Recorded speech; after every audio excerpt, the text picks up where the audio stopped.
అయితే అక్కడ నుంచి ఎక్కేసాం మనం. మొన్న అయితే ఆగిపోయిన షూట్ని ఈరోజు కంప్లీట్ చేద్దామని వచ్చేసాం. అమ్మయ్య ఎలాగోలా ఎక్కేసాం. మొన్న అయితే షూట్ కంప్లీట్ అవ్వలేదు కాబట్టి సైకిల్కి లాకేసి ఇక్కడే పడేసాం. 2 కిలోమీటర్లు నడుచుకుంటూ వచ్చిందే కాక మళ్ళీ గొట్టెక్కిచ్చి షేర్ముడి చేస్తుండ కుర్రోడు. అసలు ఒక పని సక్రంగా చేస్తే ఒక పని సక్రంగా చేయడు. తాళం తేలా, నేను తాళం వేసి ఇక్కడ పడేసి వెళ్ళాం. తాళం తేలా కుర్రోడు. మరి ఇప్పుడు ఏం చేయాలి? కిందకి ఎట్ట దించాలి దీన్ని? కిందకి వెళ్ళడం విషయం పక్కన పెడితే ఈరోజు కూడా ఈడి హెయిర్ ట్రబుల్ ఇచ్చింది. సర్లే దీనమ్మ అని ఈరోజు ఎలాగైనా షూట్ కంప్లీట్ చేయాలని మేమిద్దరం ఫిక్స్ అయ్యాం. అలా కొంచెం గాలాగాక ఈడి హెయిర్ అయితే సెట్ అయింది. మేము తీసే షూట్ చూడటానికి అయితే కొంతమంది ఆడియన్స్ వచ్చారు. వీళ్ళే. మేమైతే వాళ్ళ దగ్గర ఉన్న ఫోన్లు అవన్నీ లాక్కొని వాళ్ళని అయితే పంపించేసాం.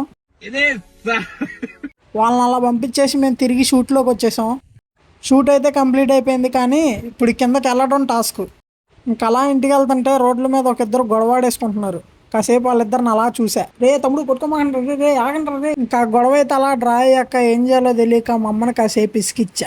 రోజులో ఒక్కసారైనా మా అమ్మకి చిరాకు చెప్పిందే నాకు నచ్చదు. మా అమ్మని అలా ఇసుకిచ్చానని కూర వండిన కారమన్నం వేసి పెట్టింది నాకు. ఇంకా అలా నైట్ అయిపోయింది. ఇంకా నేను మా ఫ్రెండ్ గాడు అలా గాలికొక్కలాగా ఊరు మొత్తం తిరిగేసి వచ్చాం. వీడియో నచ్చితే సపోర్ట్ చేయడం మర్చిపోమాక. డల్లింగ్.